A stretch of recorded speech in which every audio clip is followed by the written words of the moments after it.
We're going to talk more about reverb and show how to use different reverbs in your mix. So I'm going to turn this off and start playing this mix here I've got going on. I've got my drums here to immediate left, kick, snare, hi-hat. It's a simple drum mix for this mix. And we've got our drum effects here and our drum verb right here. So right here I have my drum verb. Now I've got this drum verb as a send. This is the return. We have a send here in send B for the kick, the snare, and the hi-hat. See the levels right here. And you notice also I don't use too much drum level on the kick drum. Not much of this reverb level is going to go to kick drum. You don't want too much of that going there. So it's enough to give it that intimacy where it's right up front and it's still there, but still enough where it opens up enough in the reverb.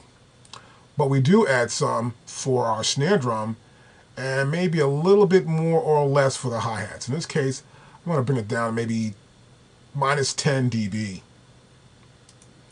And here we have our deverb, which is in, let me close this for 1 second, here in the deverb return. You'll see here it has the input from the deverb input. So the send goes here, returns back to deverb.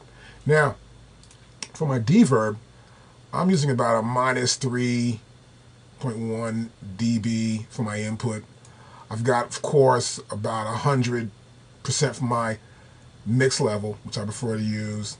I'm setting up a plate here. I want to get a little snap to this thing on a plate, but a small room size. So I've brought down the diffusion down to 27%. Now the reason why is because I don't want to have the snaps and the sound that comes after the snare hits and have this little delay in the diffusion happen. So I make sure that and the decay are very short. Here the decay is about 713 milliseconds. It's a little pre-delay which comes along with this plate as well, as you can see. And I've got a high frequency about 9.42 kilohertz. Now this represents the high frequency that you normally would get with a plate verb. So we'll hear that back a little bit. What I want to do here first is solo these items and play it back.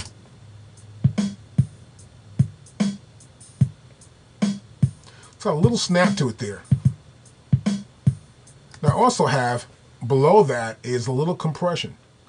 I don't want to get it too muddy in the mix. I want to make sure it's compressed, it's tight enough, and it's just there where it's not so loose, but it's just a nice tight reverb. And then below that, I've got an EQ. And I've got a one-band EQ here. I'm trying to drop off the bottom. I keep the bottom off of this sound so it sounds clear enough, and we're using a high-pass filter. So the highs will pass through, but we're trying to block some of those lows out of there. And this is all on the auxiliary return track. Now I'll play it again for us. So the idea here is to get a decent level on this between here. You hear that right there?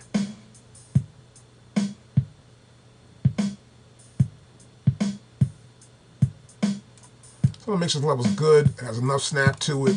I can hear the hi-hats in there.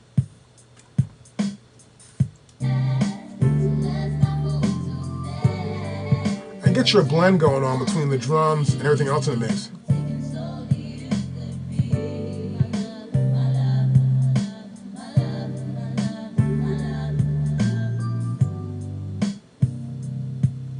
So it sounds good. Once the background drops out and the music dies down, we go to this verse section.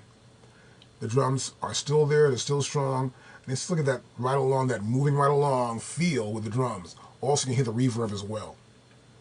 Now, when I'm using verb on other instruments, for example, here we have the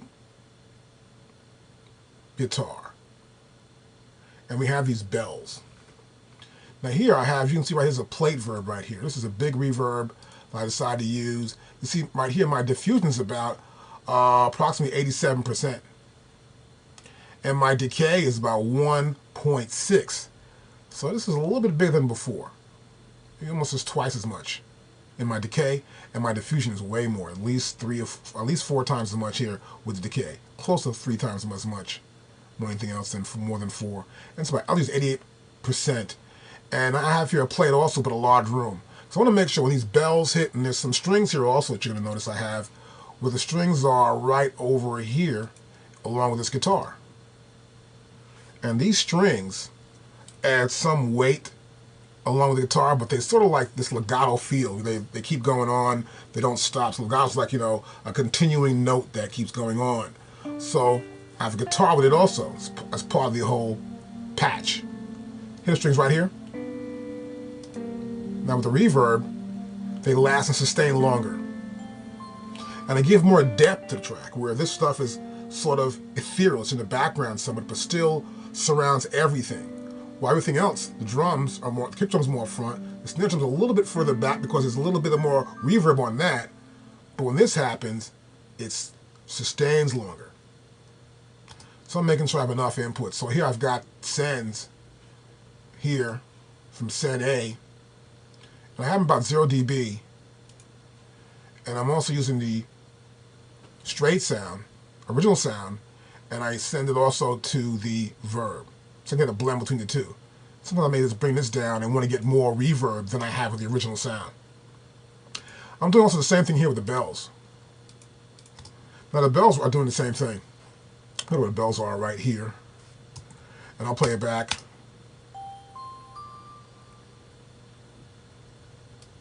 And you hear the bells ringing in the reverb. I've got the same here for the bells. I can move up a little bit more to -5. And you can hear it hit right there. And I may want to bring it down just a little. I don't want it to ring too much and stick out really heavy in the mix. So the only way to tell, of course, is to always go back. Here we go. Bring this one down. It's a little too loud right there. And now to play it.